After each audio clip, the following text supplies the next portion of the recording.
What is going on, everybody? Welcome to the Lore Reloaded, one of the best lore channels you will ever find. I am your host, Lore.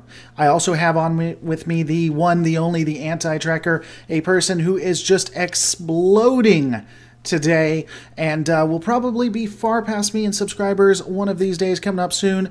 Anti-Trekker, how you doing today, sir? Exploding? Exploding, just massive expansion. You having a good day today? Well, you know, I watched Discovery, so I've got that kind of sickly feeling in my stomach, but other than that, I'm okay. See, and we wonder why people just don't like you on this channel. We just wonder. So, guys, if you are watching this video on demand, as you know, generally we give it a second or two for people to start coming in. This is a conversation, not just us giving our opinions. Of course, we will be going ahead and doing spoilers and everything like that. So if you don't want spoilers, definitely don't watch this until you've watched the show itself. While we're waiting, I want to show you guys something cool. Now, technically, I was supposed to wait to do an unboxing live, but unfortunately, that didn't happen. I have gotten a couple of models that are going to go with a new series coming up that I'm really excited about, talking about ships, their lore, their breakdowns, everything like that.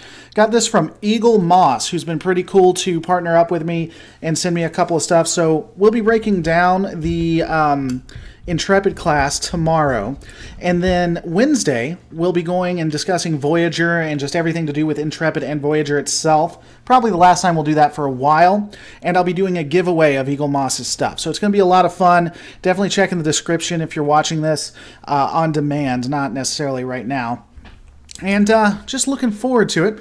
Of course, I wouldn't be a show starting if I didn't tell you about twitter.com/lore reloaded, nor facebook.com/lore reloaded. So definitely go and check out those places. But today we are talking, as was brought up, by Star Trek Discovery, The Wolf Inside You. Probably Michael's favorite episode, if I can say. Also, let me know what you guys think when it comes to volume, if anything's going on with that.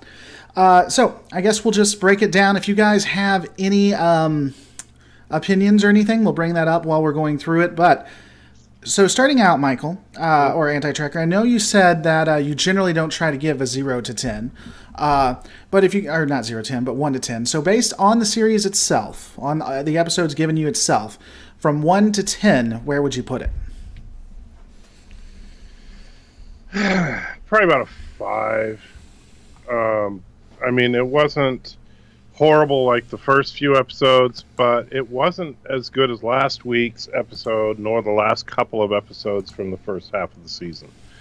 I think that there was, and I don't know, maybe it's whoever the writer was at the beginning of the series that was just obsessed with Michael Burnham being perfect, seems to have come back on staff and now is trying to make sure that everybody says at least one line about how awesome Michael Burnham is.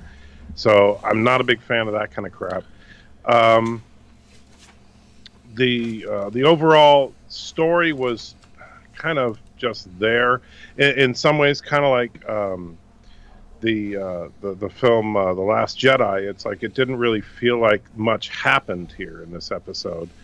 Basically, you know, there were a couple of reveals that everybody already knew, and one thing that I do think is interesting is that, you know, they reiterate once again that the Terran Empire is, you know, racist and xenophobic, and honestly, we find out in this episode it's completely justified. It is absolutely, based on what we've seen now on Discovery, it is 100% justified for the Terran Empire to be racist and xenophobic in the way that they are. Because what happens as soon as Ash rediscovers his Klingon roots? He tries to kill people. Yeah. Right? So it is absolutely, the Federation should be every bit as xenophobic as the Terran Empire, because the Klingons are just, you know, they're just bad to the core. There's nothing redeemable about them. As soon as, you know, Ash realizes that he's Voq, he's like, okay, got to start killing. I'm a Klingon. And okay, so let's not get too far ahead. Right. But I'm just saying, we have now seen the justification of racism on this show. I don't think the episode was necessarily that bad. I would agree. It's a 5, maybe a 6. It's a fairly average show for Discovery itself. I did kind of want to get into that. So for those of you who watch the channel, you know that I've been doing nothing but Mirror Universe for the last week. It's funny. It just happened to be that way. I had that planned, but I didn't have it to go with Discovery. So it's just interesting that occurred. But when you look at the original series, Mirror Mirror, and you watch that all the way through, there is no really significant sign of racism. It only comes up in Deep Space Nine, Enterprise, and now Discovery, which is interesting to me to see. And Discovery really does hype it up to 11. We'll get to that. There was a good part, I think, when again, spoilers, Voq meets himself that we need to talk about. But let's start from the beginning. So if you guys have watched it, but before we do that, Steph and Julia says, can't wait to see you eat your words, saying that Voq wasn't Tyler. Oh, good. Looking forward to that. You know he's never going to admit it. Yes, he was arguing up and down. I wasn't arguing up and was not Voq. I wasn't arguing up and down. I wasn't arguing up and down. In fact, you guys are welcome to go back and watch it. I said it's quite possible they are, but with the writing, I wouldn't be surprised if they didn't. Yeah, I mean, you're welcome to go back and watch it and look for yourself. But hey, you probably cut out the parts where you said no, he's not. Yeah, I did. You're right. I cut every one of those out. You got me. So let's go ahead and break into this. When we started out, it starts out with the cliche of Stamets holding Culver, and everybody, obviously it makes you believe, or not makes you, but it leads the crew to believe that he killed Culver, and that was fine, but cliche, I guess. It seems kind of interesting, because was sickbay down? Is that what was happening? Because they were having electrical issues, right? So does that mean sickbay wasn't working? That seems like a major issue. Here's the problem I have with that, and this is an ongoing problem with this episode as we get into more plot points in the future. This episode does stuff with no explanation. So apparently all around Discovery, they're having all these power failures and technical issues. There's no explanation given for it. So why is the power out? What's going on? Why are they fixing it? What happened? We don't know. They never even address it. They just show that the power is apparently out in sickbay, and so the force field is down, so they just naturally assume that Stamets killed Culver. But the thing is that, well, wait a minute. So you're telling me that now the Shinzo is an older starship, right? It was one that was like ready for mothballs at the beginning of the series. And the Discovery is a new cutting-edge starship. And the Shinzo was blown to pieces, yet the force fields were still able to stay on. But on the Discovery, they have a circuit breaker blowout, and now all the force fields in sickbay are just off. Well, I think they do come up and say that Culver may have turned it off himself. That was in the dialogue with Saru. I just think it's interesting that they'd have the power outages in sickbay and not have more people in sickbay. That just seems weird to me. I don't know. That's the problem, though. They don't explain it at all. They just say, "Oh, by the way, the power's out." Right. So, yeah, I don't know. As you stated, and that's a good point. Maybe they'll bring it up later. It could have been from the fact when they went to the alternate universe that did mess the ship up a bit. So maybe they're just dealing with that. They just haven't made it all that clear. Right. But then they should have said, "Oh, we've got power failures all over the ship," and we shouldn't have had last episode where sickbay had power. Right, or at least it was consistent power. Right. So the next piece we move to is, here's what's frustrating me. And it's not a Discovery thing. It's a everything thing. I am about done with all of this, and I'm sorry, my still images are actually moving. And I'm wrong, it's not at that place yet. So we meet Saru, other universe Saru, Mirror Universe Saru, and he's a slave. And he's, of course, primping and prepping the captain and everything like that. I didn't really have a lot to add to that necessarily, but I mean, what were your thoughts on using Mirror Universe Saru as basically a slave? It goes back towards the racism, I would suppose. Right. But, I mean, there's nothing in Enterprise, nothing in Deep Space Nine that would indicate that. I don't know that there's more to add to it necessarily. But no, I think it was just an excuse to show Michael Burnham with very little clothes on, and to, there was no real point to it. And typically, if someone, and the thing is, Saru, we know, from prior episodes, his species, while they are a prey species, they are, much stronger than humans, much faster than humans. Much better senses than humans. That is the last thing that a Terran Empire captain would have, primping them and preparing their bathwater for them. They would want someone that could not overpower them. So you think that's stupid on her part, having? Right. I don't think that evil Michael Burnham would actually have something that could overpower her as her personal servant. Sure. Ton Feigenbaum says the points of Mirror Saru was the impact on Burnham's psyche and the cost to her should on being on the ISS Shenzhou. I don't know what should means, but the cost to her on being on the ISS Shenzhou. I mean, I guess it shows a stark reflection and difference. In one universe, he's the XO. In the other universe, he's little more than a slave. No, he is literally a slave. Right. He's not little more than, he is a slave. Right. Oh, Todd says the cost to her soul on being on the ISS Shenzhou. So that brings up a good part, and it comes to the execution, and I think the execution is interesting. I like how they do the execution, and I think it really does kind of impact.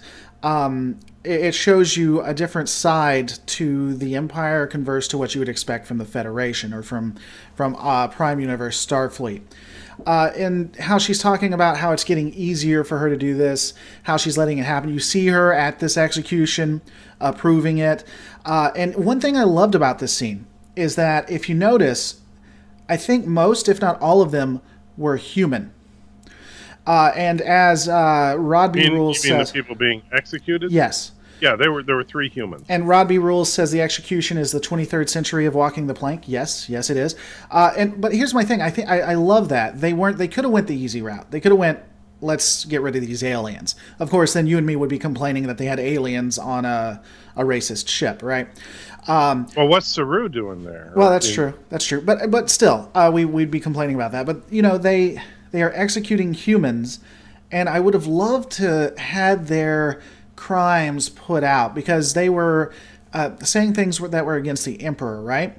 It would have been cool if we got to hear what they said and if it was more benign than what it warranted.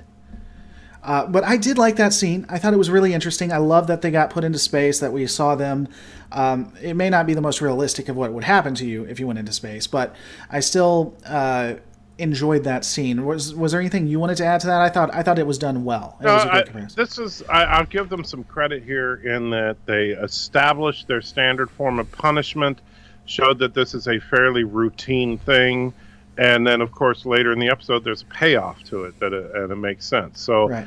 I actually don't have a problem with it at all. I mean, yeah, was the way they died in space 100% technically accurate? No, they wouldn't have died so quickly, and they would have swollen up and all that. Yeah.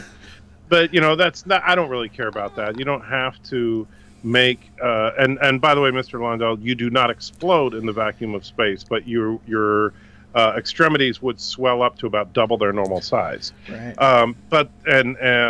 However, I'm fine with it. The common trope now is that you just freeze to death if you're in space, unless you're the daughter of a Jedi, apparently. But that's fine. I don't have a problem with that, and I think that actually made sense as it paid off later on down the road in the episode. It's good foreshadowing. I agree, and I didn't even think about that. I just love that they held back on the gore porn here when they absolutely love it. Just every episode. They flood the episode with it later. I mean, we get the Klingon boob shot again. Right. I mean, for no reason. There's just got to be somebody who gets off to this, like in the back room. He's just like, oh my god, give them more blood porn. Oh, one thing that. So you and me were kind of complaining about this at the beginning, where it didn't seem like she had been looking up the Defiant or anything like that. They explained it later on.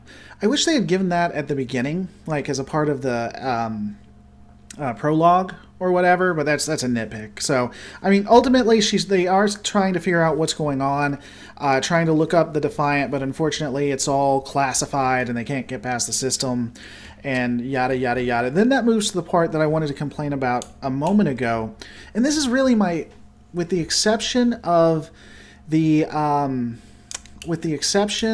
gore porn, I think this is the worst part of the episode, and it's not just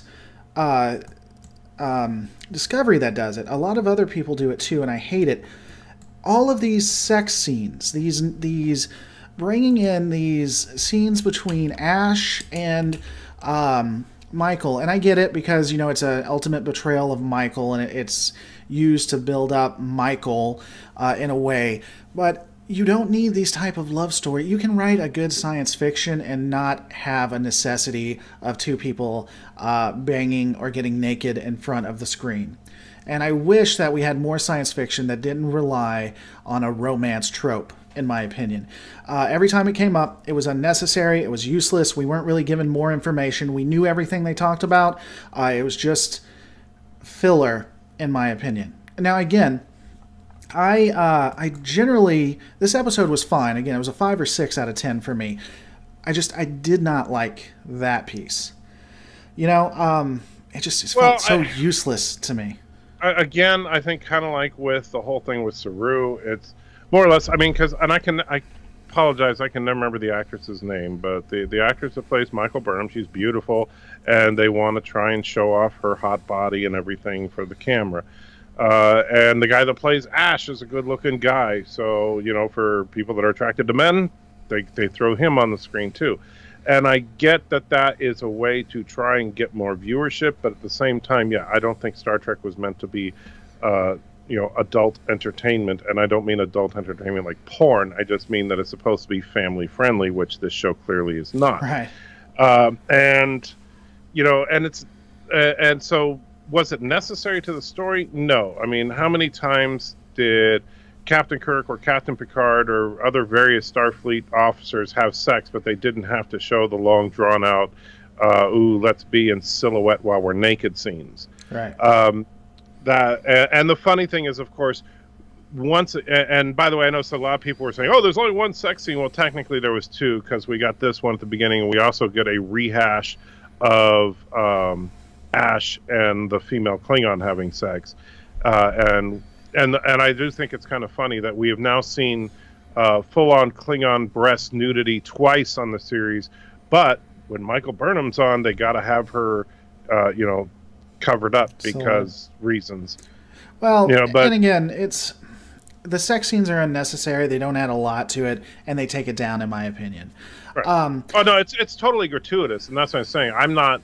I'm not saying, you know, like when I talk about Michael Burnham not actually being naked, I'm not saying, ooh, yeah, I want to see Michael Burnham naked, but it is gratuitous. It's unnecessary, and you know, and I know someone mentioned the Captain Kirk in boots, you know, because they would have in the original series was famous for having a shot of Kirk putting his boot back on, and that's how you know he just had sex with somebody, and.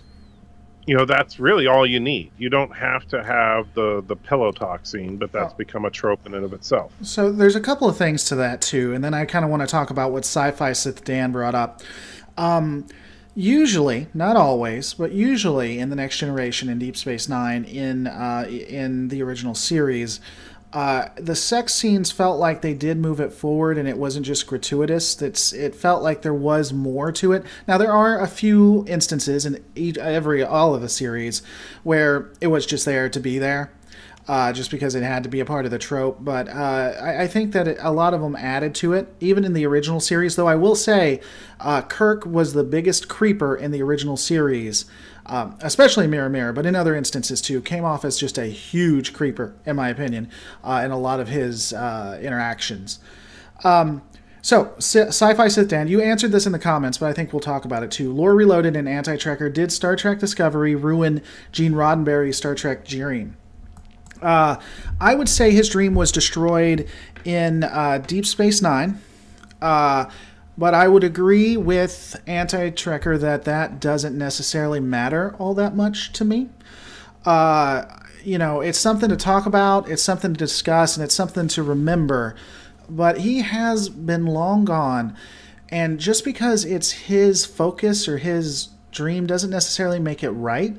There are a lot of things that Lucas has as a good idea in his head that I would disagree that don't fit well with Star Wars. And here's the thing: when people talk about Roddenberry's dream, and they try, and it's funny because it's like overall we're probably on the same side as far as this particular show. But when people talk about Roddenberry's dream was in very little of Trek. I mean, Roddenberry's dream per se was the episode The Cage, Star Trek: The Motion Picture, and the first season and a half of TNG. That's it. That's the only time we've seen Roddenberry's dream. All the rest of Trek, Roddenberry, to varying degrees, didn't like. In fact, the two best films in Trek, Star Trek II and Star Trek VI, Roddenberry absolutely hated. So, yeah, if you want to say, oh, is it true to Roddenberry's dream, then you need to have a boring communist propaganda Trek, not...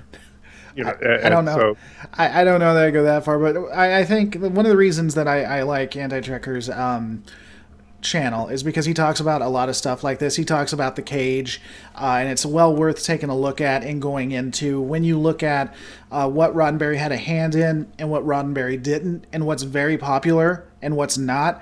Those two are very dissimilar. Yeah. And again, Roddenberry, I think, had a great idea. I am so glad that he came up with Star Trek, but that doesn't mean that he necessarily had a ton of great ideas. So, moving forward from that, I think, and then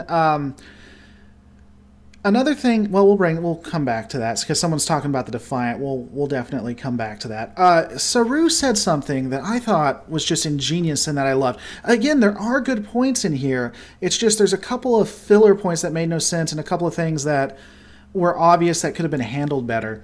And this is paraphrasing, but I think he said this. It may be word for word, but it may be paraphrasing too.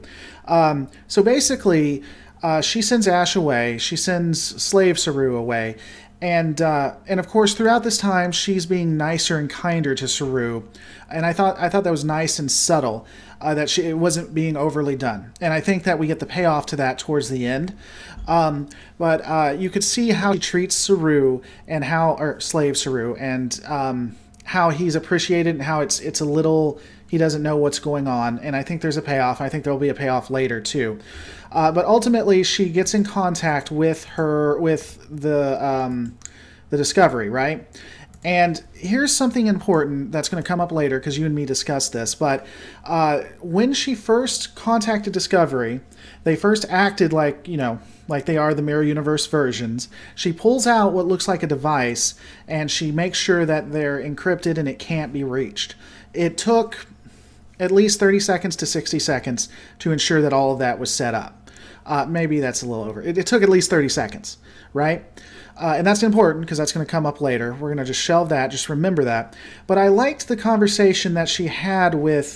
first off, I liked the conversation with Tilly. Tilly is coming off as a friend, as a person who considers her her mentor. I think the actress is doing brilliantly, and I think Tilly is finally starting to become a real character for me. But more importantly, I loved what Saru said when she talked about the firewalls, and that's an impressive regime. An impressive regime is a fearful regime, or something like that. Maybe not impressive. I think he said something akin to... I think a successful empire is a fearful one. Yeah. And I love that. I thought that was really well written. I wish there was more of that in it. What are your thoughts when it came to that? Well, when Saru said that, it makes sense because basically based on his race, again, being a prey species, to him, fear is what keeps him alive. And so when he sees something that you might think is, something to protect you, like a firewall. The reason you put a firewall around your computer systems is because you're afraid that someone's going to get your information. So he focuses in on that concept of fear. even though most people don't think of it that way. And I do like the way that's written as far as him saying it. If somebody else had said it, I think it was a stupid line. But for him, I think it made a lot of sense. So it fits in the character. And Admiral Saval says an oppressive regime is a fearful one. So here's the thing. Here's why the more I talk about it, I may be moving myself to a 6 or 7 on this episode specifically, because they're starting to do subtle well. I mean, you may disagree with me, but I think there are subtle things in there that they're starting to do well. I would leave off the word well. They're starting to do subtle. I would just say they're starting to do subtle. And I wouldn't necessarily say they're doing it particularly well, but they are starting to do some decent writing as far as setup and payoff. But the problem is that the overall story is just meh. Right. This was not a great story in this episode, and there was not a great plot in this episode, and there's a couple of gaping plot holes that absolutely ruin it for me. Right. No Stripe 361 says subtlety. It's needed when you do sex scenes, apparently. So, all right. So they have that conversation. I enjoyed that conversation specifically. It moves back to the quote-unquote B plot, if you will, where they're talking about how they think that he killed Culvert and what's going on with with Stamets' brain and everything like that, right? And an interesting piece to this for me was that I think there was payoff here too. So they set up what's going on with him. She explains how it's occurring. I like, again, that Tilly feels like she's stepping up and she's becoming an officer. And she tells Saru point blank, she's like, this medical isn't working. This is obviously an engineer or biologist or whatever she is issue. Let me handle this. And I thought that was done really well. I think, again, it's the advancement of Tilly. Something else that I liked, and I don't know if you noticed this too, but if you notice, she's always in her uniform, her Terran Empire uniform, which would make sense because she would always need to be ready to take an incoming communication. But I could see the writers not thinking about that and putting her back in her original uniform. And that's something I caught. The only person on the crew of the Discovery that's in a standard uniform now is Saru. Oh, is he? Well, maybe I just haven't noticed that then. Yeah, and that's because, and they actually mentioned that in last week's episode, and that there's no point in putting him in a Terran Empire uniform because they figured, well, he's an alien. Right. However, then we find out Saru's actually on the other ship. So hey. Yeah, that was another thing. So I get that she was trying to spare his feelings. I get that. It's very human. But pragmatically, the logical side of her, why wouldn't she tell him, hey, your species apparently does exist as a slave race, so that on the off chance that someone comes up, they go through all of these, they go through absolutely all of these steps to make this ship look like it's a Terran Empire ship, yet they leave one gaping hole with him. Why wouldn't she logically tell him, hey, your race is a slave race, you're supposed to be on the Shinzu, but why don't you put on a slave race thing and just pretend to be someone else if it comes up? You know what I'm saying? Does that... I don't see why she would have done that. I don't understand why she lied to him at all. That doesn't make sense. How would you like to feel if you were told that you were a slave in a different one? Because look at his background, right? His people were used, what did he say, for sport and for food as farming and things like that, only to find out now it's a slave race? I mean, I can kind of understand why you wouldn't tell him that. It seems like his species can't catch a break. So you're saying that his species, while in the Prime universe, is hunted for sport and used for food and everything, that she's going to spare him the pain of finding out that they're slaves? I mean, how is them being slaves any worse than them being food? I mean, you don't think that maybe there's a little bit of a human side to that, saying she doesn't want him to know what his other side has to go through? No, I mean, would you want to know? That made any sense. Would you want to know if there was other universes where you're a slave or where you're treated horrifically? I mean, would you want to know about it? Well, I don't know necessarily, but keep in mind, he didn't ask, did you run into me? He asked, are there any of my species? Sure. And she could have simply said, yes, I've seen servants on the ship that are your species. That could have been it. Sure. And that would not have been a lie. And I don't think that he would have seen that as like, oh, how horrible, when considering what his race is like in the Prime universe. Right. So I don't think that I don't think that there's any reason for her to lie. Right. It doesn't make sense. And so now you set it up for the invariable. Will they, before they get back to the Prime universe, have Suru meet Suru, and Suru realize that Michael lied, and then he's going to be mad at her again, and then in the next episode he's going to say, "Oh, I can't be mad at you. You're so awesome. You're so like compassionate." Like he's done 17 times before. So yeah, I mean, I think that was a completely pointless lie. I mean, that was almost as pointless as Vice Admiral Haldo in The Last Jedi lying about or not telling everybody her plan. Sure. It just didn't make sense, because that's a potential to set up conflict that there's no need to have. Well, people are saying that maybe it was because of their relationship. I kind of get that. I think you're going to be a little more dismissive. I may be wrong, but I kind of get that they're on the rocks and she doesn't necessarily... But like you said, she could just say, well, they're all slaves, and Kelpians are probably slaves as well, or there's a Kelpian slave here.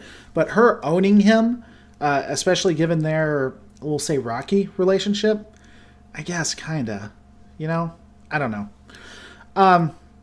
Someone brought up, but I do want to say that they said that they thought that it was getting a lot better since they got into the mirror universe. I honestly think after you got past probably the first 4 episodes, maybe, excluding the mud episode if one's in there, it's progressively getting better. I beforehand I would have said it's not worth the paywall. Don't pay for it. Don't watch it. Don't steal it. Just don't pay for it. It's not worth it. Now I would say maybe it's worth paying CBS 1 month to look at all the episodes and make your own opinion. And that's my opinion. I think that it's still a lot better than it was, and it may be worth a paywall. I think you disagree with that, but that's my opinion. I still do not think that it is worth the paywall. I really don't. But I think that it's improving. But I would say that most TV shows, like, I would not subscribe to Netflix just to watch Stranger Things. Right? Stranger Things is a fine show, but I would not subscribe to Netflix just to watch that show. I subscribe to Netflix for the whole package. The problem I have with CBS All Access is that they have nothing on that other than Discovery that I would watch. And so why would I pay for a network that I'm going to watch one show on? Right. And, so if CBS decided, hey, we're going to put on Star Trek Discovery, and then, hey, you know what? We're going to actually listen to the fans and do another Star Trek series that takes place after Voyager. And, hey, you know what? We're going to come up with some new IPs maybe that people haven't heard of, or we're going to put on a superhero show. We're going to do something. Then fine. If I had 2 or 3 good shows to watch on that, then I would say, oh, sure, I'll plop down my, $5-10 a month or whatever, like I do with Hulu, like I do with Netflix, and by the way, like I plan on doing when the Disney streaming service launches, because the Disney streaming service is not going to just have one show. Right. It's going to have the entire Disney library, the entire Marvel library, the entire Lucasfilm library. And not to mention, by the way, the entire Fox library now, since they're going to own that. And so they're going to have a lot of content. Yeah, I don't know. That'll be worth watching. I don't like what Disney's doing, because they're going to pull that. I don't know. That's a different conversation. But I see what you're pulling. They're putting a paywall in front of their IPs. Yeah, which is the same. But CBS has one IP that I'm interested in. So,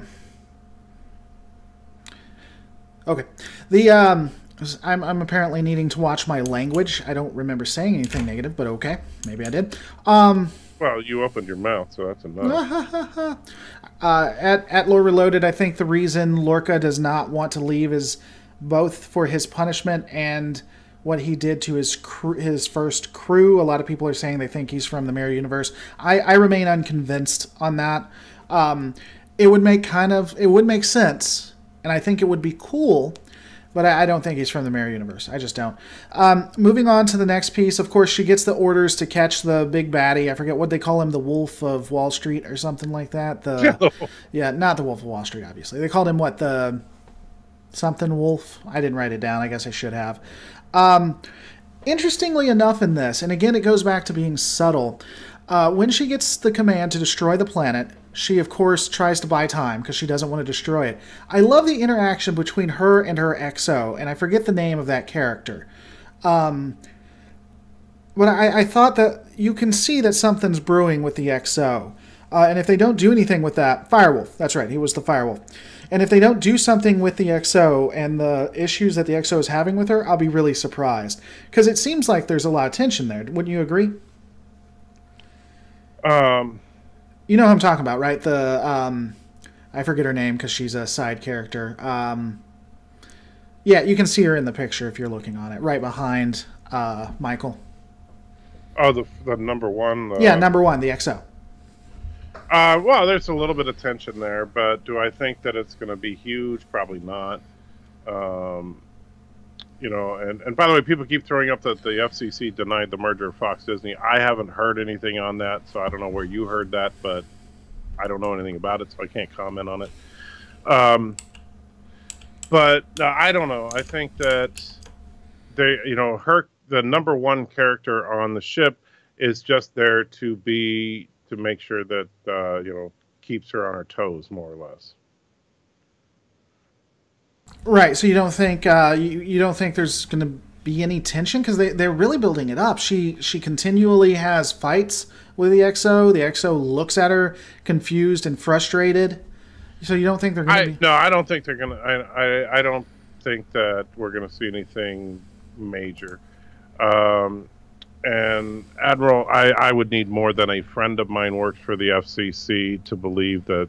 I mean, unless I see an actual press release, anybody on the internet, no offense, but anybody on the internet can say, "Oh yeah, I got a friend that works for the CIA, and guess what? They're going to arrest Donald Trump tomorrow." Right. You know. There's nothing in the news about it. I know Admiral Saval. He's good people, and I don't think that he'd be lying. But I like yourself. I don't know that. I don't know. I don't see anything in the news about it. We'll just have to wait to see what comes up from that. I hope that's not true, but you know, I can't comment on it. And I hope they buy up Star Trek. That would be the best thing that ever happened to me. So, go ahead. I'm sorry. Well, no, Disney's not going to buy CBS. They need to. They don't even have to buy CBS. Just Star Trek. The IP. That's all they need to do, and they'll be fine. All right. So, moving on to the next scene, and I wrote this down, and I don't think I necessarily agree with it now, but we have her talking with Lorca. And Lorca's doing the same thing he always does, which is, you know, just go along with it. Just let it happen. And I first wrote down Michael is being self-righteous. And the more I think about it, I don't think this is necessarily out of character for her, and I don't think it's overblown. Her not wanting to kill all of those people and wanting to save basically what is this universe's version of the Federation. So at first I thought she was just doing, you know, remember in the first episode where she's like, I won't help you do this because I'm a Starfleet officer, blah, blah, blah. Well, this Michael seems Burnham more natural. being self-righteous is certainly not out of character. Right, but I don't think this was self-righteous in my opinion. What are your thoughts on that? What specifically? So she's talking with Lorca, right? Right. And she's talking about her orders, what she needs to do. Lorca's like, well, blow them to hell because you don't need to be compromised. They don't need to find out. And she says, you know, I think that maybe what's happening to you is making you not see right. We need to talk to these people, see if we can figure out how a Klingon makes peace with all of these other races, and maybe help them out because this is our version of the Federation. I actually would have to side with Lorca a little bit there. Well, I don't know that I would necessarily say self-righteousness, but stupidity. Lorca is absolutely right. You have the fate of an entire universe hanging on them getting that information. And so she wants to stop and meddle in the affairs of another universe in order to help out some people, and she doesn't even know what their motives are. You know, while they know that the Empire, and I think that's probably why they tried to make it so that all the laws of the land specifically are racist and xenophobic, so they can say, oh yeah, so they're evil. You know, but the funny thing is that when she does meet up with the Klingons and the Tellarites and the Andorians and stuff, they're all exactly like the Klingons. Well, and we're Tellarites. going to get. We're going to go. No. We'll get into that. Well, but the thing is that there's no reason for her to do that. But here's my thing. You have two universes, two civilizations that are in her hands at the moment. She has the Prime Universe, hers, and then she has the ability of this universe, and this may destroy the rebellion because it's killing the leader, right? Right. So I get pragmatic. I'm not saying what she's saying is not. I'm not saying that her motives are not noble, and I'm not saying that she's being self-righteous. But I'm saying that from a practical, pragmatic standpoint, Lorca is right. Because back home, while they don't know what will happen if that rebel encampment is destroyed, what they do know is that if they don't get that algorithm back to Starfleet, that the Federation and their universe will be wiped out. Right. Huh. I don't know. Stephen Julius saying this is just like Janeway Species 8472 in Voyager. It is nothing like that, by the way. People are still angry about that video. Not necessarily. I don't know what video. Yeah, I know. It is something to do with the channel. So, I don't know. I think that's a harder decision than you make it out to be. Because either way, you could be destroying both, and she wants to help both. So you don't think that necessarily her saying, "Hey, maybe we can help both," isn't Starfleet? That seems like something Starfleet would try. Well, I'm saying from a practical standpoint, Lorca is right. If you think about it, if by all rights, Ash and Michael should have been killed as soon as they beamed down, but for some reason, aka plot armor, they miss with their giant phaser cannons when they're trying to kill them. I think that was on purpose. I think they were shooting around them on purpose. So you think that if you happen to be a small rebel outpost and a couple of Imperial officers beam down right in front of your outpost, you're just going to give them a warning shot? I think I might show that we have superior power, so they need to lower their weapons. I don't know. I don't buy it. Because if they've shot one shot, maybe. But they didn't just shoot once. And then we get into the whole meeting, which I think. Well, we're definitely gonna get to that very shortly. I Can Comment Now says she personally doesn't want to butcher the people with all of her mutiny war starter baggage, and she rationalized it with help mirror Federation and gain knowledge of peace with Federation. Right. Would you agree with that? I mean, you might disagree with. I agree with the motive, but that's what her motives are. But here's the other thing, is that, okay, they know they're in this mirror universe, while they don't call it the mirror universe, but they get the idea that everything is there, but opposite of what they're used to. So sure. Good is bad, right is wrong, all that. So what the hell makes her think that talking to the Klingons in this universe is going to help her achieve peace with the Klingons in the other universe? If anything, and this is where I had a big problem. I know we're getting into the meeting now, but this is where I had a big problem with that meeting. That Klingon should have been a pacifist. Right. Well, interestingly enough, even in Mirror Mirror, the original series, sometimes things are the same and sometimes they're not. Sometimes people are the same and sometimes they're not. And there's no rhyme or reason that I could find to it. So it's not necessarily inconsistent that everything is different. Even if the intent of the writers was for everything to be different, in the writing of all episodes, some things are the same when, in theory, they should be different from themselves. So, yeah, I mean, the only other thing I could say, because she beams down with Ash, right, and they do the attack that you say. The only other reason I could see them not wanting to kill her or kill them would be that they knew these were Imperial, high-ranking Imperials, but there would be no way for them to know that. So I see what you're saying. I guess it's kind of a plottish there. It's a plot armor. I agree. So here's something that you brought up. I thought this was excellent. One of the reasons I enjoy doing this series with you.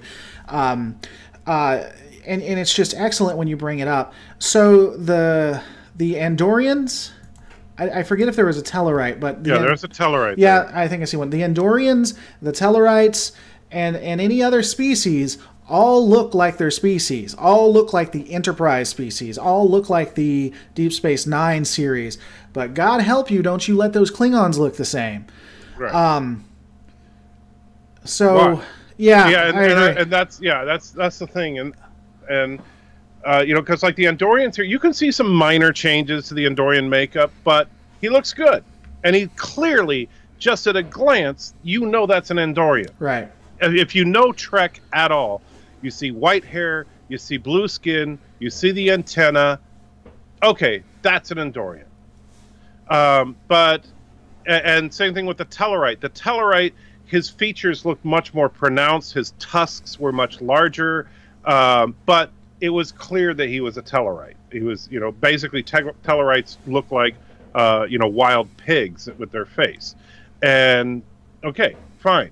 So Vulcans, of course, for some reason in the Mirror Universe, Vulcans have goatees, whatever.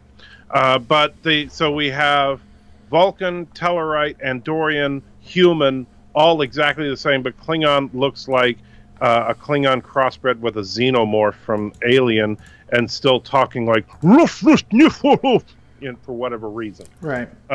And so, yeah, it doesn't make much sense to me. The fact that why would you make all these guys the same if you're gonna radically change the Klingons? Well, so someone else brought this up in chat, and it's been brought up before that I've seen. Their explanation for trying is that they're going through that the virus that hit them, if you remember, that takes away the ridges or whatever. And this is in between that the reason they look different is because they're going to the smooth foreskin. The smooth skin. You got what I'm saying. That doesn't hold weight with me, but that's what some people have tried to say. Yeah, I don't know. So we get to the meeting, as you said, and yeah, there's again, I think there are good things and bad things about this episode, but when it comes to I meant to say forehead skin spooky shimmer, but that's okay. When it comes to the interactions, it's very frustrating, especially when you have the Prophet. I forget who that was. It was what was it, Sarek? Yeah, right, Michael. You still here with me? Yeah, the Prophet was Sarek. Yeah, Sarek. Sorry, I'm actually looking for something to. But so they brought Sarek out, and Sarek puts his hand to hers. And I nailed this too, because I had watched, again, for last week, I had watched all Mirror episodes. And in the Mirror Universe, when Vulcans do a mind meld, they don't say my mind to your mind, my thoughts to your thoughts. It is. I know what you know. Yeah, I feel what you feel. I'm taking. It's very dominant. I'm taking over, and I was like, yeah, they obviously didn't really watch the original series all that much when it came to the Mirror Universe specifically. But that's, again, that can be a nitpick. I think it's fairly important. But what really pissed me off, it really did. It's the biggest Michael Sue of the entire series. For those who don't know, we've renamed Mary Sue Michael Sue for the first 2 episodes. It is... Please don't get me hit with a copyright strike. Oh, sorry, didn't realize that was on there. Yeah, that is on there. She's so compassionate. She's so loving. Or not loving, but it's like she's so compassionate. She has the most compassion of all the compassions in the compassionate world. That was very, very frustrating to me. It was very, oh my God, look how awesome Michael is. Now, you said that this came off a lot more, that everyone was doing this. I really didn't notice it with everyone. It was mostly except Sarek. Sarek was the big one, and Lorca, of course. Lorca still worships at the altar of Michael for whatever reason. And and that's the thing, like the whole Mary Sue thing, one of the defining characteristics of a Mary Sue is that other people find the Mary Sue to be very likable or very attractive. That everybody loves the Mary Sue character. Right. And that's something we see over and over on this series. I was so frustrated. I mean, that really hurts it really bad for me. It's just unnecessary. Even if he was to say, okay, this is from the Prime universe, from a different universe that is always, there's so much compassion compared to how every other being is. I wouldn't say he should give as much as he did. They brought in Voq, and I did like in this different Voq. This Voq to me seemed very opposite, and I enjoyed. How did they seem opposite to you? In his willingness to work with other races and to be a part of the Federation, and I would say that he gets there. It's a lot easier for him to get there, but he does seem less willing to attack first than their counterparts. So I think he is different. Now, once you attack him or he gets pissed off, all that goes away because he did try to kill Ash, obviously. But I do think that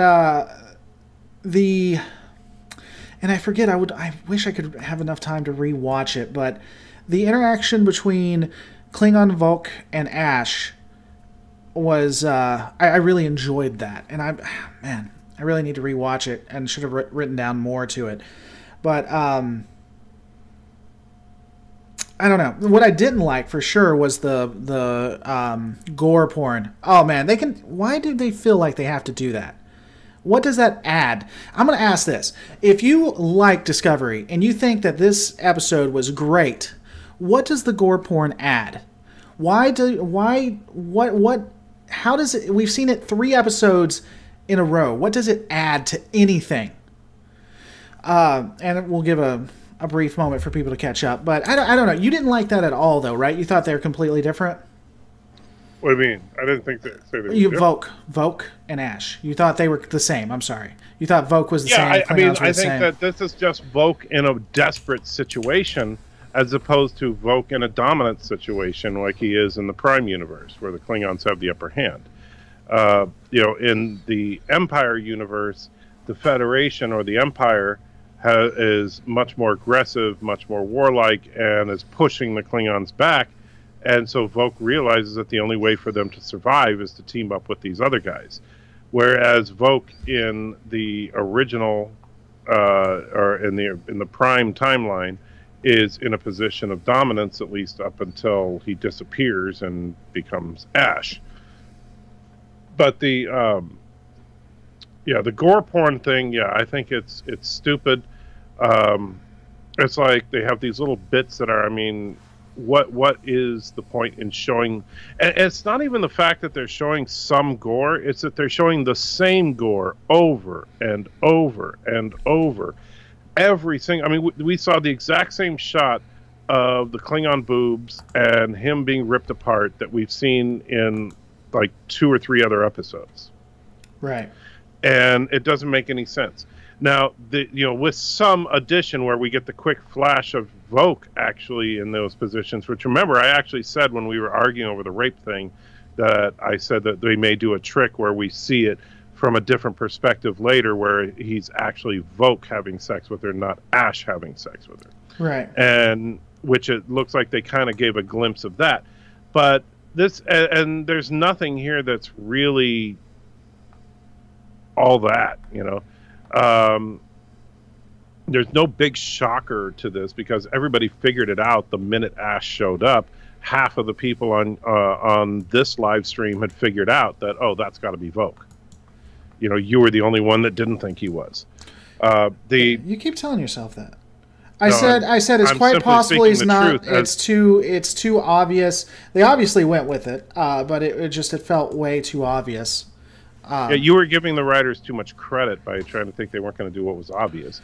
But the thing is that showing the same gore shot over and over and over is pointless and, quite frankly, gratuitous. And what's it for? Is it for those people that get a thrill out of seeing some blood dripping on the floor? If so, then why put that in Star Trek? Right. Why not just call this Friday the 13th, the TV series? And I don't know. Yeah. I also don't like how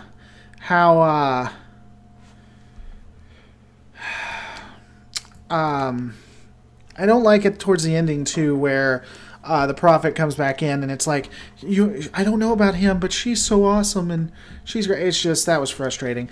I'll have to talk on another stream, probably get you back on and rewatch it. There was some things between them I did like, but I didn't write it down, so I guess we won't be going there. The next part is, it moves back to the Stamets plot line, right, where they're trying to save Stamets.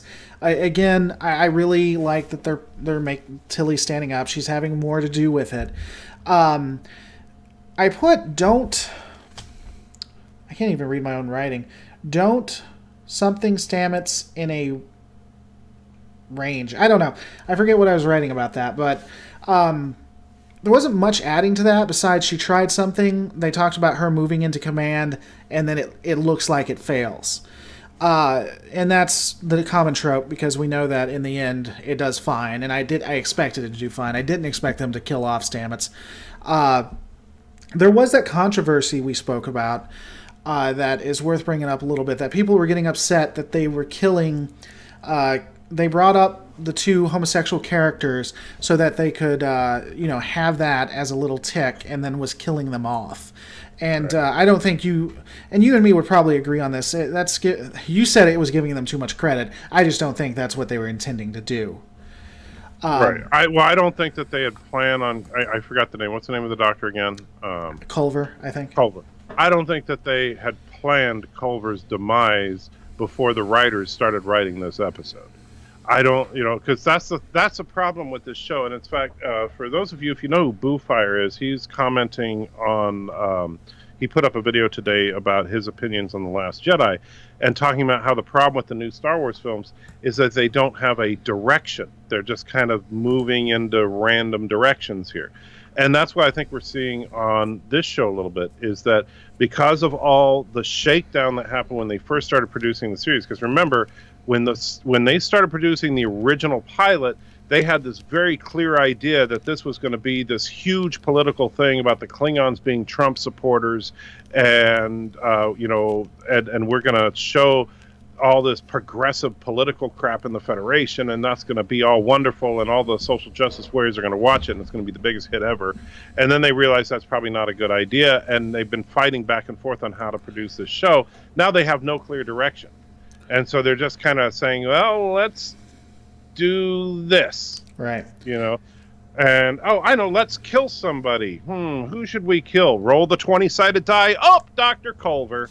And so if you, these types of things are, they don't feel like there was a build-up to this. But I also don't think that they singled out Culver because he was gay. Although I do think it's funny, and I said this last week when we did this show, is that it seems that if you are a current or former lover of Stamets, you will die.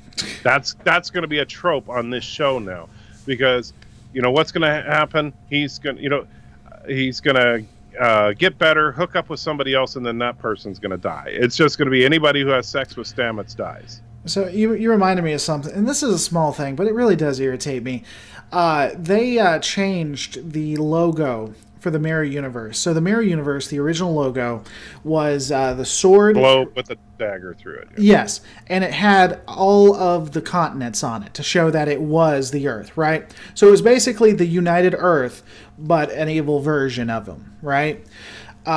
They changed it in Discovery so that you still have the sword through it, but now it only prominently displays the North American continent. And I didn't notice that. Yeah.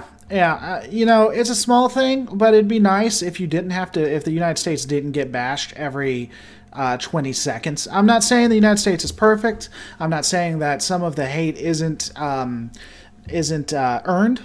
but it'd be nice just once to not have the United States attacked every 30 seconds when people can do cheap shots. But that's just me. So, moving on.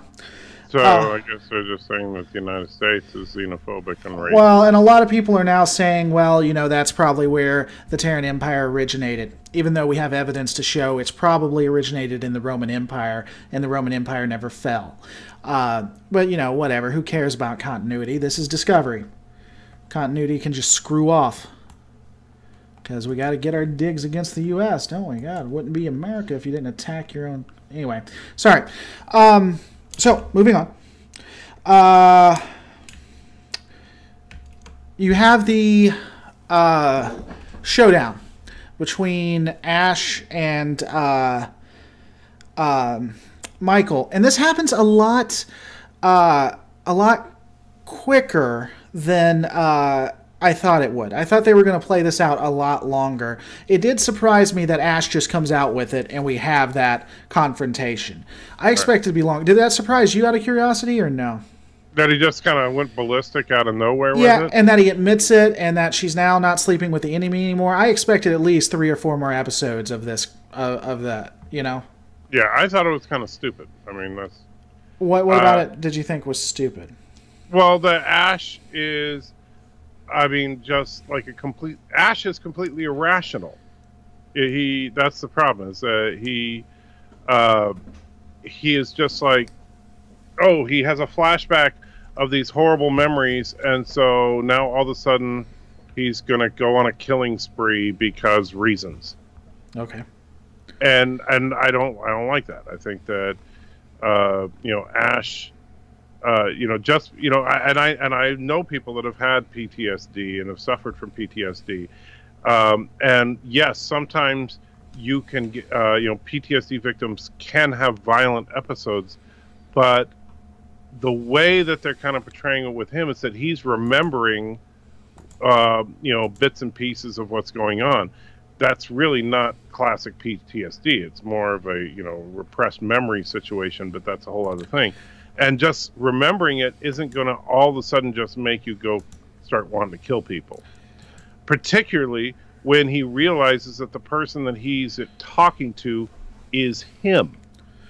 So let me ask you this, because you may know it better than me. I'm not trying to claim or victim or anything like that, but there was an instance where I had my dog Attila, who passed. This was a long time ago. She had gotten out of the car. I didn't put a leash on her. I just put her next to me. I looked forward to watch my wife. She walked into the road. I turned and looked at her, and I saw a car hit her. She was fine. She ended up okay. But there would be times where I would that memory would just like flash in my head, or I'd have an issue sleeping. In PTSD, that's referred to as flashbacks. That's a common symptom. And that's what happened to... I had talked to somebody about it who was a counselor, and they said that could be a form of PTSD. I'm not saying I had full on or I couldn't operate or anything like that, but that they did say that you having flashbacks like that or reliving that moment for just an instant can be a form of that. But you think they kind of went too far with him with that? Yeah, I mean, because think about it, when you saw when you had your flashback of Attila, it didn't suddenly make you like freak out and run into the street and try and harm anybody, right? No, it didn't. It was just it did feel like reliving the moment for just a second, like I was there again. But yeah. See, I'm looking at these badges from Discovery. I found a good picture of it online, and I'm just trying to figure out, well, is that North America? Yeah, I mean, it's the Western Hemisphere with North America highlighted on it. I'll be happy to send it to you and then send you what Enterprise has. Someone said the original series had specifically the Western Hemisphere. I will take a look. I don't remember that. I remember it was the same as Enterprise. I'll verify. I may be wrong on that. But Enterprise clearly had the entire world, and this clearly is just the Western Hemisphere with the U.S. kind of expanded more than it usually is on a map. Well, and keep in mind that in the original series, they didn't actually wear that logo. Like, if you look at pictures of Kirk and Spock, in that episode, they're not wearing that particular logo. It's on the doors of the ship, Right. but it's not on their uniform. Right. I mean, I'll take a look back. I'm almost 100% confident, but I was wrong about Vogue. Maybe I'm wrong about this too. So they have a fight, and he goes to kill her, and I swear I thought it was going to end on, is she going to die? Is she not? Because that seemed like the cliche thing to do for them, right? But they didn't. And here's where it kind of comes back. Where Saru saves her, or the slave Saru, right? And I think part of the reason he saved her was because of how kind she had started being to him. Because he seemed to start to care. When you first meet him, it was him just doing his job. But there was some subtleness, maybe I'm reading too much into it, where he had affection for her, and that's why he saved her. I wonder if this had been the real captain that didn't care about him, if he would have done anything about it. If he had just disappeared, you know? Right. Do you think I'm reading too much into that? It felt like he saved her because... It's hard to say. I mean, I think that Saru is obviously an obedient servant, you know, Right. So it's possible he would have helped her. But we don't really know what the mirror Michael Burnham is like. Sure. You know, we haven't seen the mirror versions of these characters. And like you said, not every character is the stark opposite of what they are. Right. You know, and so it would be interesting to see, well, what is Mirror Michael like, and what was Mirror Michael and Mirror Saru's relationship like? Right. Yeah, I mean, again, there's not enough there. It just felt like that to me. Maybe I'm just putting too much into it.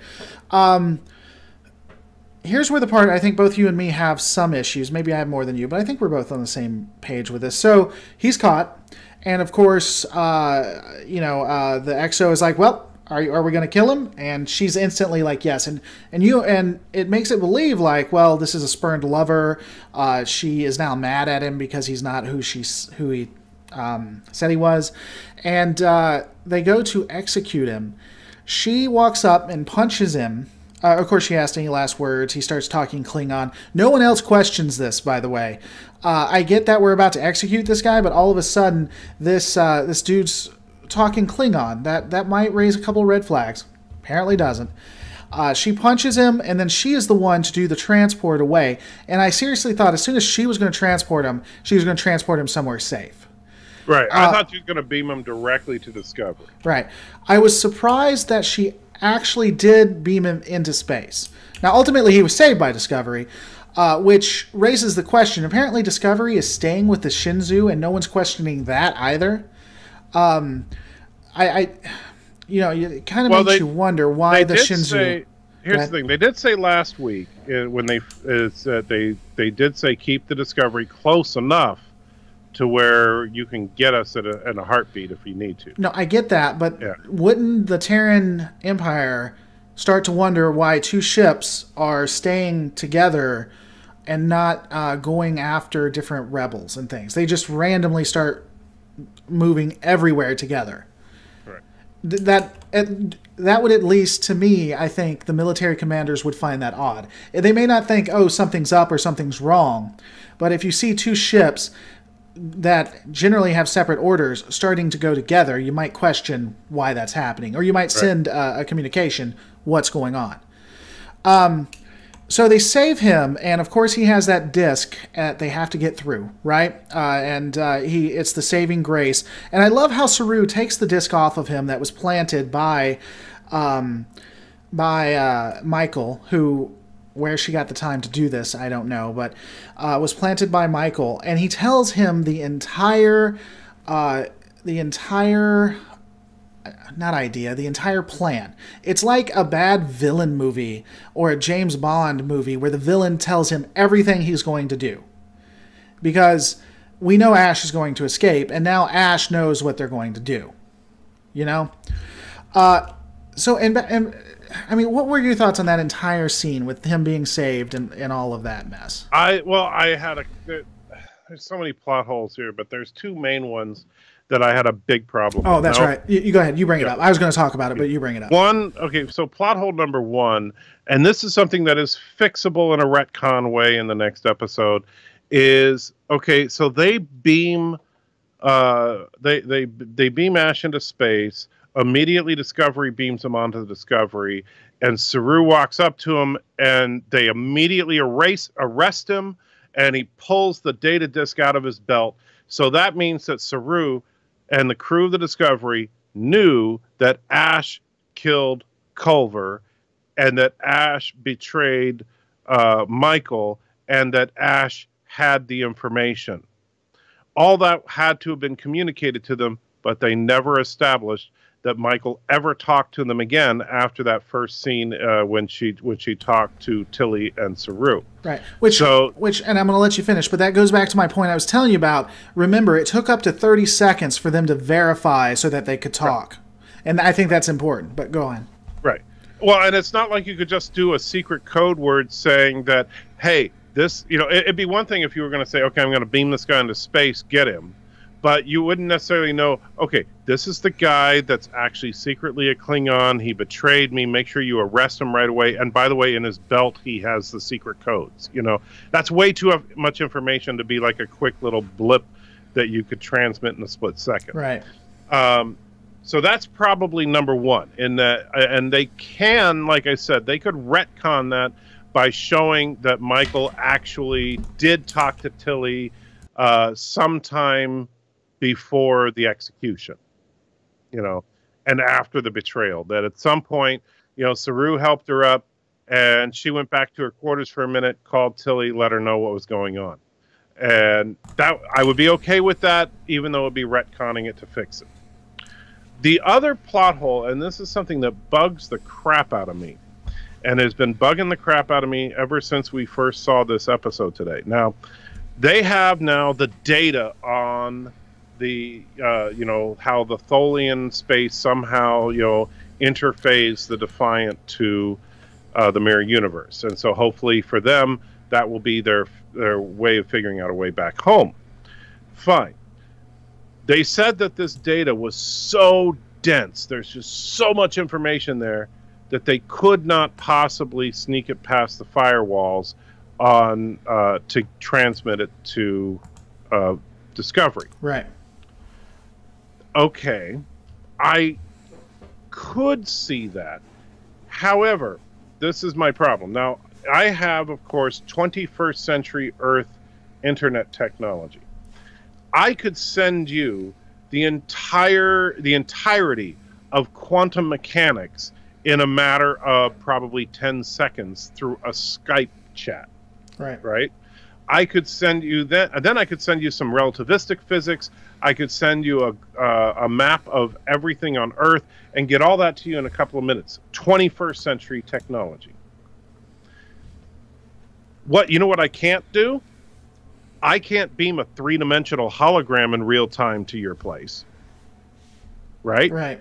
So, yet they can secretly send three-dimensional interactive holograms to each other, but they can't beam over some mathematical data about a starship. Was that a hologram? I thought it was just a disc or something. No, like that. Tilly and Mike were speaking in hologram. Oh.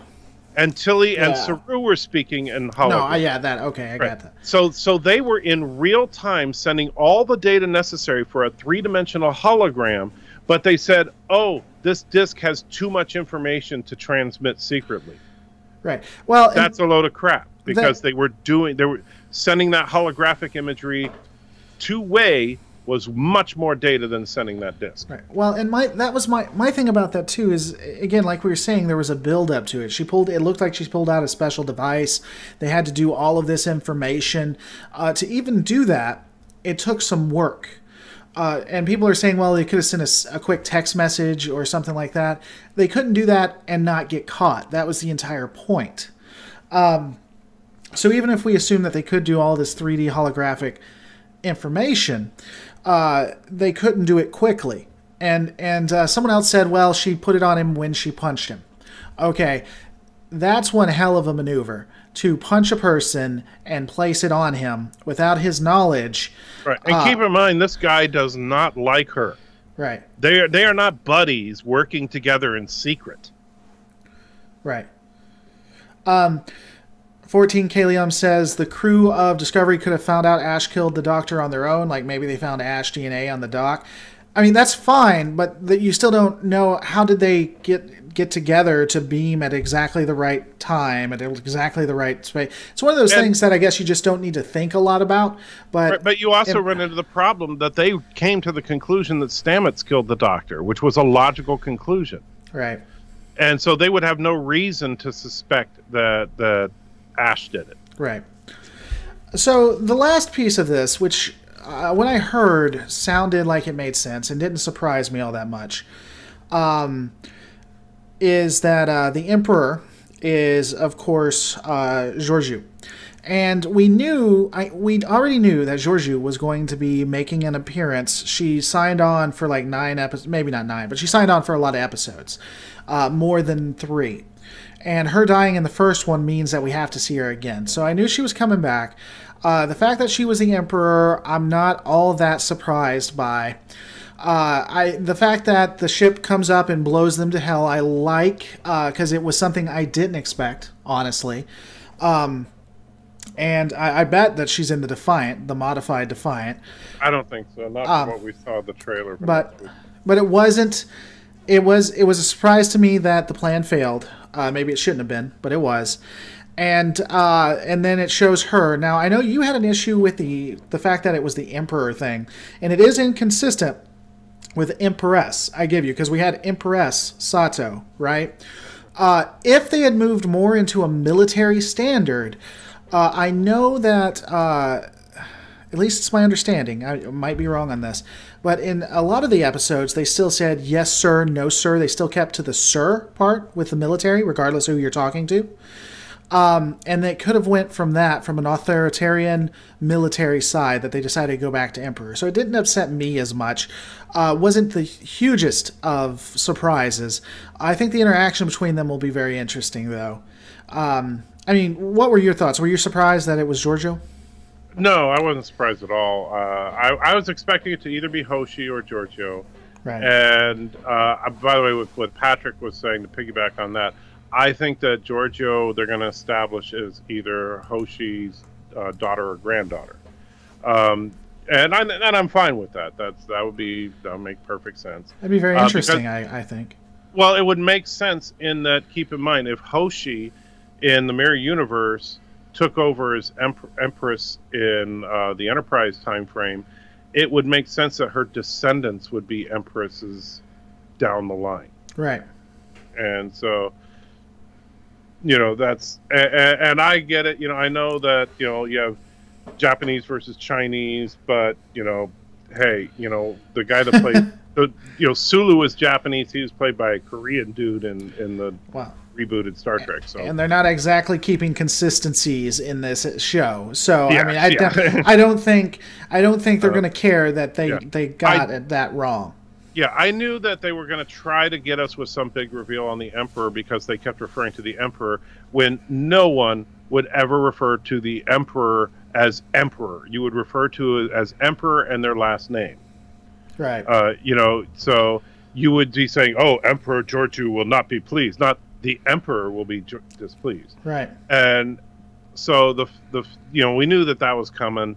That was a cheap tactic. I think that changing it from Empress to Emperor was also a cheap tactic, and I don't think it makes sense because if they had said Empress, and they could have hinted that it was Hoshi, and had a red herring there, and that would have been fine. And then when Georgiou shows up, you're like, oh, okay, but and they could have references to the Defiant being taken by Emperor Sato, and that would.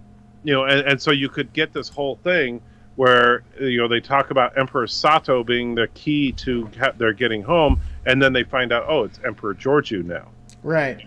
That, I think, would be cool. That would be a way to do a good misdirect and not have to change Empress to Emperor just to be gender neutral and everything. And by the way, as far as the gender neutrality of Star Trek, the first time we actually saw that on screen was Star Trek II, The Wrath of Khan. Okay. Before that, we saw in women were referred to as women and men were referred to as men. It wasn't until Saavik in Star Trek II, Kirk referred to Saavik as Mr. Saavik in Star Trek II. That's the first time we saw anything like that. Oh, okay. I thought it was earlier than that. I guess that was my mistake. Okay. But I don't care. That's as far as that part of it. I think that it probably is her. I think it should be her granddaughter. I think that would make sense. I don't like that they changed the design of the Defiant.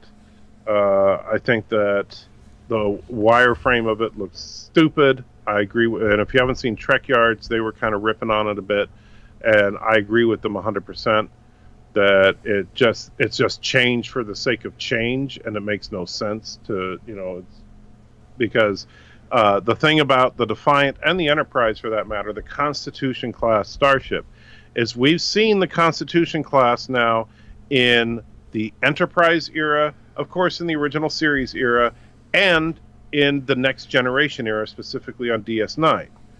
They never changed it. The Enterprise, or the Constitution class Star Trek, is the most iconic spaceship in all of fiction. I don't care what people want to say about the Millennium Falcon. The Enterprise is the single most iconic spaceship in all of fiction. There is no need to change it. And and when DS9 showed it, that was specifically as an anniversary for Trek at that point. And they they showed it off, and they made it look like the original, and it looked beautiful. When they brought it into the Enterprise for In a Mirror Darkly, they made it look like the original, and it looked beautiful. Now they're bending the warp nacelles and adding crap to it for no reason. There's like cutouts on the saucer section. It just looks stupid. Right. I mean, someone asked if she was cloaked. We don't know that. Although it seems clear that she was. In Enterprise, they got cloaking technology. They used cloaking technology, so they could have did it. People are saying it could be a refit. I don't. This is going to be the difference between you and me. I don't necessarily have a huge issue if they did change it. It would make sense to me that they would modify the ship. Are they good changes? No. Are they changes for the sake of changes? Probably, but they would, after so many years, modify the ship. I don't see, it would make no sense. It would make no sense for them to tear off the nacelles like they would have had to put those joints, right? That doesn't make a lot of sense. I agree. If you're going to modify something, at least have it make sense. But that's the thing. None of the changes to the ship actually improve the design of the ship. That's the biggest problem. Right, and I don't necessarily disagree. But the fact that it was modified itself doesn't necessarily bother me, because that makes sense. So, yeah. I mean, I agree generally with what you're saying, though. As you were kind of pointing out, before that, so some people have said this, and I wish this were the case, and I think it'd be a good fake out, but they've specifically said, and I don't think they'd go back on their word here because it'd make too many people mad, but some people are saying, we didn't, when it was the Prime Universe, we weren't looking at the Prime Universe, right? So maybe because this is the mirror, if the Prime Universe wasn't the Prime Universe, then the Mirror Universe wouldn't be the Mirror Universe we know. So I think it makes sense that every dimension, every universe has its own mirror universe. That makes sense to me. I just don't think they're going to go that route. By the way, this is a Trek Yards render of what it would look like, assuming they went with, because all we saw was a wireframe. Sure. Assuming we went with the original series aesthetic on it, this is what the ship would look like. Yep. And it's like the cutouts in the primary hull and the bend in the warp pylons and stuff. It just makes no sense. Right. It looks like that is a much less stable ship than the original. So, someone said the modifications were in some of the original drawings of the Constitution. But that's fine. Where was the other one? They were saying that they thought it might be phaser cannons. I'm thinking those joints are phaser cannons, and cutouts are not cutouts, but extra armor plating. So here's the nerd in me. In theory, the way the ships are designed, the way the nacelles are put there, are not just for aesthetic, but they actually are placed in a way that make the warp bubble work. That fundamentally changes where and how the nacelles are placed, which would impact its ability to go into warp. And in fact, the best way to see, and this is from not just the original series, but from the first couple of Star Trek films, is that if you look at the engine room, when in the original series and in the first movie, the way that you can actually see how that works, and I'm trying to find a good image of it, but you can actually see the let's see, is this a good picture? Yeah, I found a good picture of it. Let me bring it up on my screen real quick. By the way, can I say this real quick while you're pulling that up? Mr. Pete 8680, mirror Vulcans have goatees, mirror Connies have notches. Yeah. Except that here's the problem with that is that I still don't think that's a mirror Connie we were looking at the wireframe of. I still need to rewatch the episode, but it looks to me like they were pulling up data from the current era for their constitution. Right. So on my side of the screen now, you can see this is the engine room from Star Trek: The Motion Picture, and hopefully, is my mouse cursor visible on the screen? Yeah, it is. Yep. Good. Okay, so right here, this vertical section is going up what you consider the neck of the starship. It's going up to the impulse engines, feeding the impulse engines power. Right. Then you have this horizontal section that goes down the length of the ship, and this is the matter-antimatter system. Now, if you look behind Decker's head, you see at an angle another section going up, and at the opposite angle going up the other direction. That's going up the warp pylons to the actual nacelles. If you put a bend in those nacelles, you break the whole superstructure of the matter-antimatter reactor. Right. And so, you basically break the whole thing. And in the original series, if you look at the design of the engine room, they were going for a similar aesthetic. They just didn't have the budget to really pull it off. But where they show in the background, you can see things going off in opposite angles to simulate them going up the warp nacelle. And that's somebody mentioned the plasma conduits. Yeah, when they talk about plasma conduits, they're talking about this is the warp plasma going up to the warp nacelle. It actually does make a certain amount of sense. But when you start bending the warp pylons, you break that logic. It doesn't make any sense. Here's an interesting fact that I learned because, as I stated beforehand, I'll be starting to do lore on ships, which is basically just a complete breakdown of the ship itself, lore and why the ship was actually used. And I partnered up with Eagle Moss, who does these awesome little, collectibles.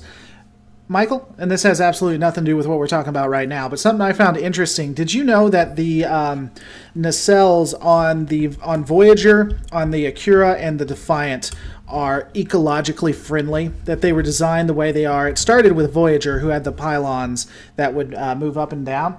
Right. But now they don't cause any tears in subspace from that TNG episode. Oh, so they're hybrids. Yeah. I mean, it has nothing to do with anything. I just thought that was interesting that they fixed that they're ecologically friendly. I didn't know that was their explanation for the change in the warp design, but whatever, that makes sense. Yeah, I mean, it's just I thought. So basically, what you can say now is, you can we'll continue the argument about Voyager. It's not whether it's a science ship or a warship; it's that it's a Prius. Yeah, it's the Prius. I'm going to use that. It's now the Prius of. Welcome aboard the Prius class starship. That's funny. All right, so looking at the episode next week got me a little bit more excited. I was excited about this one, but before we get into that, Hainer Tim says plasma is energy. A bend wouldn't make any difference. A bend would make a difference in the stuff that delivers that energy, I think, is what Michael was trying to say. Because if you bend it, then those conduits can't get to it. The way that it was originally designed, at least, and now I'm not talking about next generation era because obviously things have changed, but at least for original series era, the energy had to be delivered in a straight line, and that's why the design of the Connie was the way it was, and the refit the way it was. And they were trying to be consistent. They set up the rules in their universe, and they were following those rules. And Discovery just says, rules? What rules? Yeah, and I mean, just to your point, if you take a hose that has water flowing through it and you bend the hose, what happens to the water? So, but that's neither here nor there. We're not going to get into that argument. So, taking a look at next week's, I'm a little bit more excited about that one. Of course, I was excited about this one. I was a little bit disappointed. We get to see Georgiou. We get to see Lorca. Lorca says, "I don't bend to anyone," and gets the hell beat out of him. So that's going to be interesting. I don't know. I'm excited about it, but honestly, I don't have high hopes, if that makes sense, because I think this one isn't going to have much action. It's just going to have a lot of, "Oh, Georgiou's alive. Oh, wow." And Georgiou saying, you're always angling for something and you're the best. Michael, I don't know. What are your thoughts on what we saw? For the preview for next week? Yeah. I have very little hope that that's going to be a good episode.